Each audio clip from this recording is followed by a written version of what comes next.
Is it worth the risk to keep on going? Sure, to win. I mean, that's what we've always done. The money's never been a factor. We raced when we didn't have any. Popularly known as the Intimidator, Dale Earnhardt Sr. really was a man on the asphalt. He had no equal.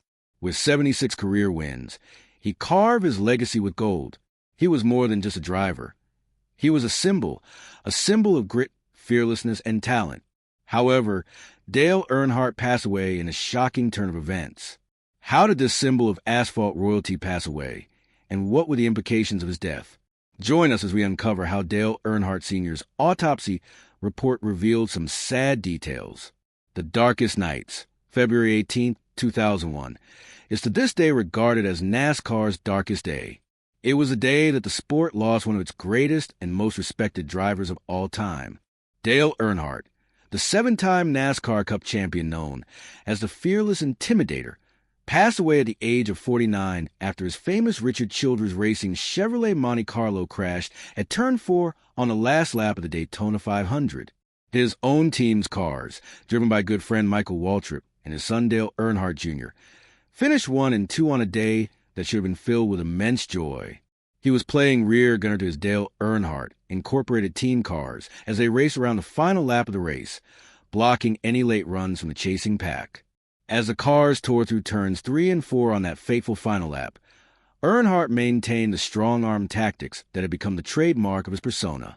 As he threw his final block, Earnhardt's left rear corner tagged Sterling Marlin's right front fender, getting his car loose.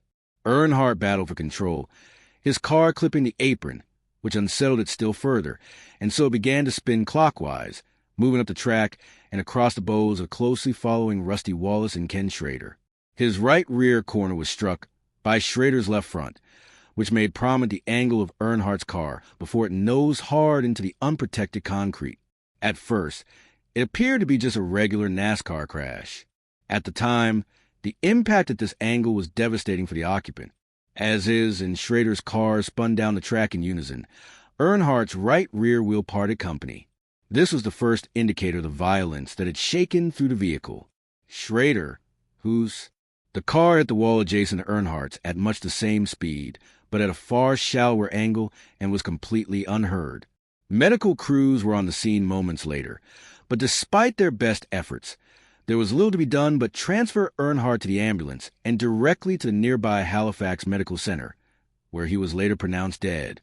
Earnhardt passed away as a result of a basilar skull ring fracture. 8 months prior to his accident, 3 other drivers had suffered the same injury and lost their lives. These 3 were Adam Petty, Kenny Irwin, and Tony Roper. Johns Hopkins Medicine describes this injury as the most serious type of skull fracture and involves a break in a bone at the base of the skull. It often leads to major bleeding in that area. Other racing drivers to be killed by a similar injury were Roland Ratzenberger, Blaine Johnson, Blau Alexander, and Gonzalo Rodriguez. In NASCAR's crash report published in August 2001, they stated that Dale Earnhardt's death was most likely caused by a blow to the back of the head, not from one single cause, but from a combination of unusual factors. These included the uncommon severity and trajectory of the car's impact with the wall, an immediately prior collision with Schrader's car that put him out of position, and a separation of the left lap belt under load that allowed greater motion within the car. Earnhardt's left side lap belt had separated in the impact, allowing his body to twist forward and to the right inside the car. His autopsy revealed the underside of his chin had impacted the steering wheel, and that he had suffered a second blow to the back of his head as he rebounded from the impact back into his seat, which displayed scuff marks on the head surround area. Earnhardt's open-face helmet had rotated forwards when he hit the wall, exposing the back of his skull. He shunned any head and neck safety restraint, unlike some of the drivers in the field that day. His death sent shockwaves to lovers of the sport all around the world.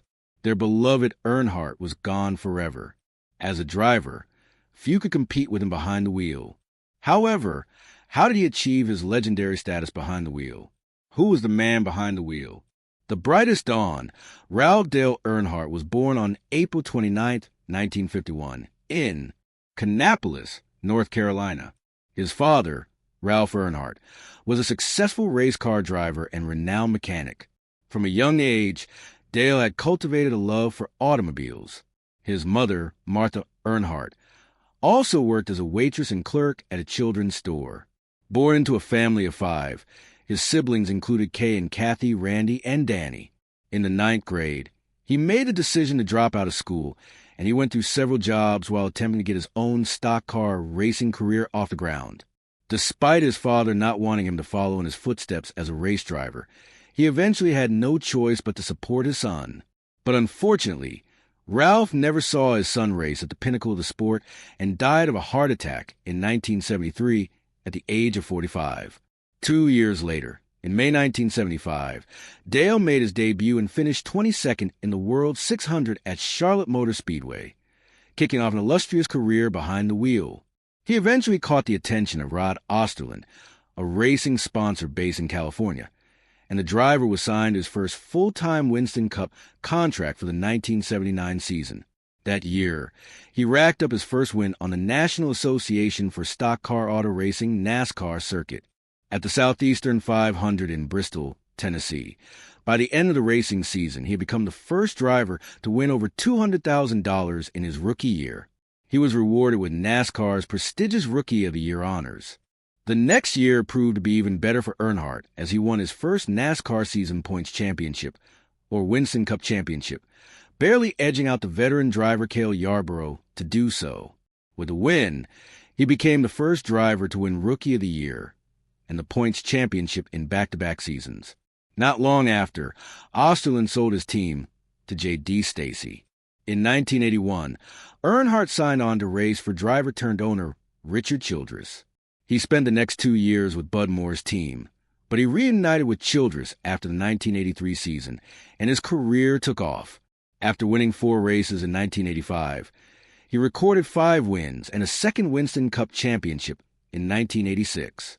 The next year saw him secure his best results yet, as he won 11 races and a 3rd championship, finishing in the top 5 in 21 out of 29 races. Despite his undeniable success, he quickly earned himself a reputation early on for recklessness. Nicknamed Ironhead and the Intimidator, he was prone to aggressively bumping other drivers out of the way in order to take the lead in a particularly close race. After a warning from the president of NASCAR in 1987, he cleaned up his act and began developing better relationships with other drivers on the circuit. His success on the track continued as he won his 4th Winston Cup championship in 1990, earning a then-record $3 million in winnings. In 1991, he took home yet another title. The streak was broken in 1992 when he finished a disappointing 12th in the standings. However, he was not one to be put down by losses, so he bounced back the following year to win a 6th championship with a win at the AC Delco 500 in his home state of North Carolina. In 1994, he secured his 7th Winston Cup championship, tying the legendary Richard Petty for most career titles. For the 3rd time in 5 years, he topped the $3 million mark in earnings and had become the indisputable king of stock car racing. The records kept falling for Earnhardt throughout the 90s. Although he failed to win another points championship, in 1996, he became the 3rd driver to start 500 consecutive Winston Cup races. The following year, he broke the $30 million mark in career earnings, the most ever for a race car driver.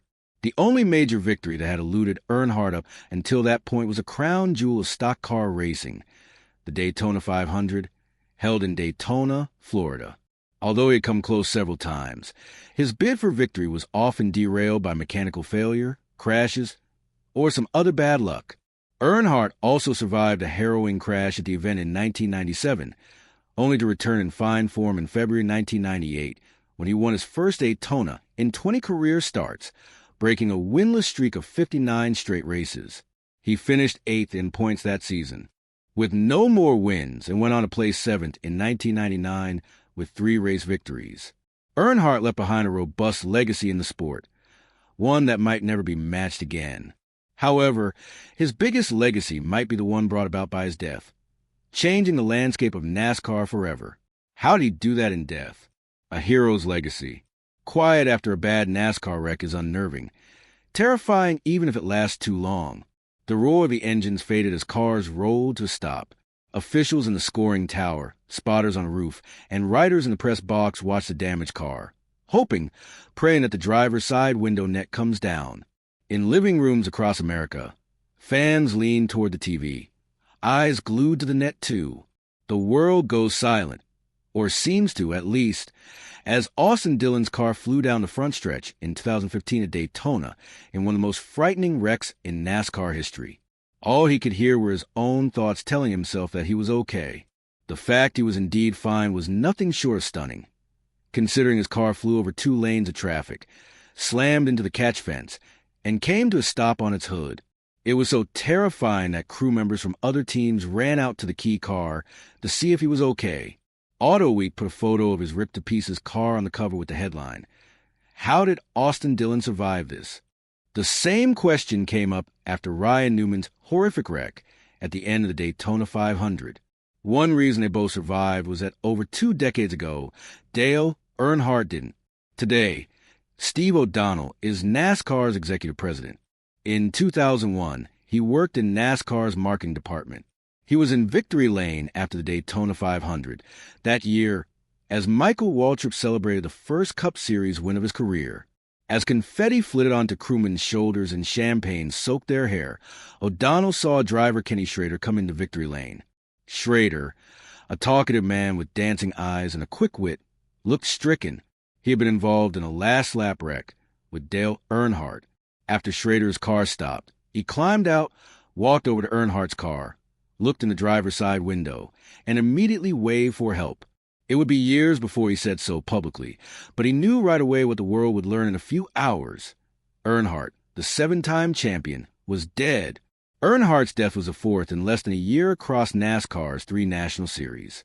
In 2000, Tony Roper, Adam Petty, and Kenny Irwin all died of the same injury as Earnhardt, basilar skull fractures. Because Earnhardt was a 7-time NASCAR champion and icon in and out of sport, his death prompted a massive safety revolution that now permeates every corner of the sport. According to Kevin Harvick, the 2014 champion who replaced Earnhardt at Richard Childress Racing and now drives for Stewart-Haas Racing, Harvick emphasized that the impact Dale Earnhardt had on the safety of the sport after his death was far greater than what would have happened with anybody else. The safety revolution started immediately, and over 2 decades later, it still hasn't stopped. Andy Petrie, now the VP of competition at Richard Childress Racing, and who in 2001 owned a 2-car race team, said his cars became 75% safer the very next day after changes were made to the seats, headrests, and belts at Rockin' the Week after Earnhardt's death.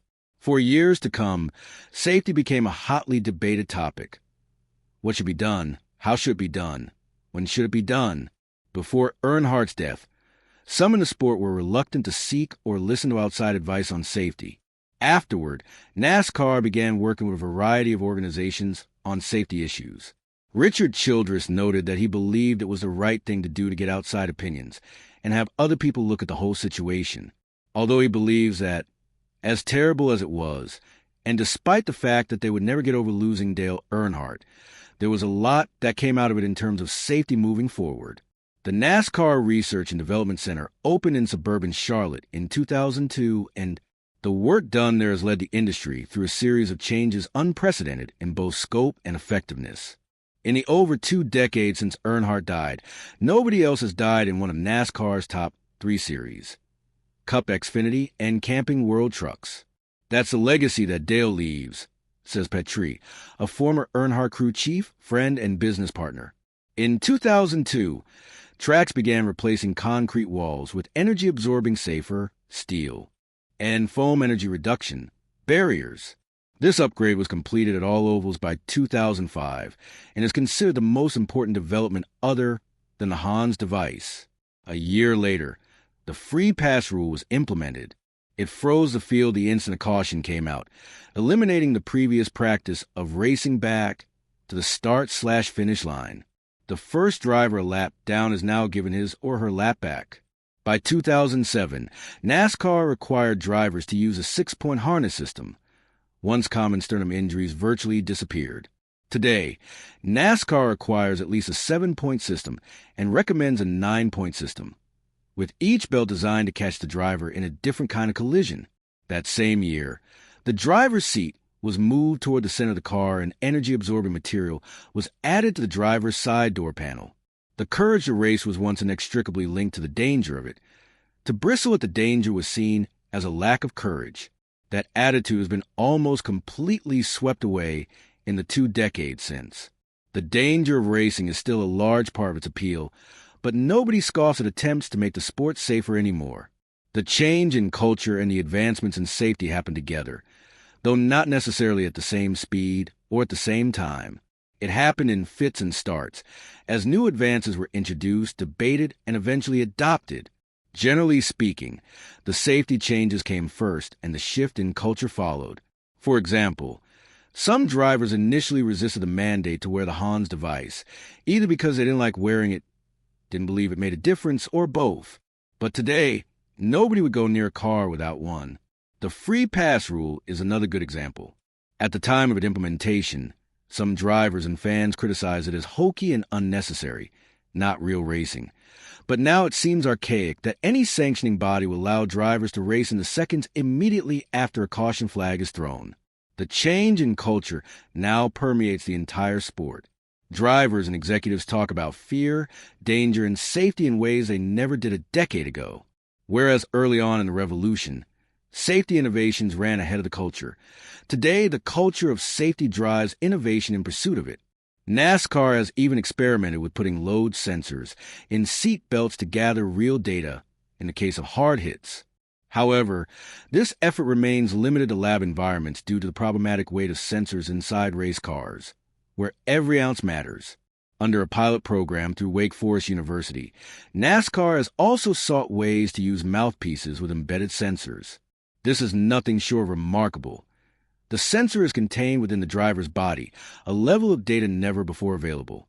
With these new ways of collecting hard data, Padia and his team now understand far more about what happens during a crash than they used to. This will allow them to devise even safer cars. According to Padia, computer modeling is a major advancement, allowing them to dive deep into aspects they were once blind to, and the deeper they dive, the more they realize that when it comes to safety, they'll never reach the bottom because there isn't one. There's always new information, new technology, and new materials to explore. As O'Donnell put it, even when you think you've done all you can, you're not even close. The Intimidator, as he was popularly known, lived his life without fear. He made the racetracks his domain and died doing what he loved.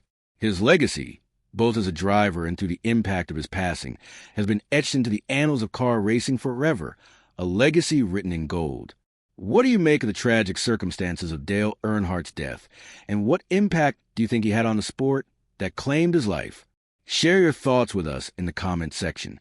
Remember to like, share, and subscribe for more, and be sure to click the next video showing on your screen. You'll enjoy it.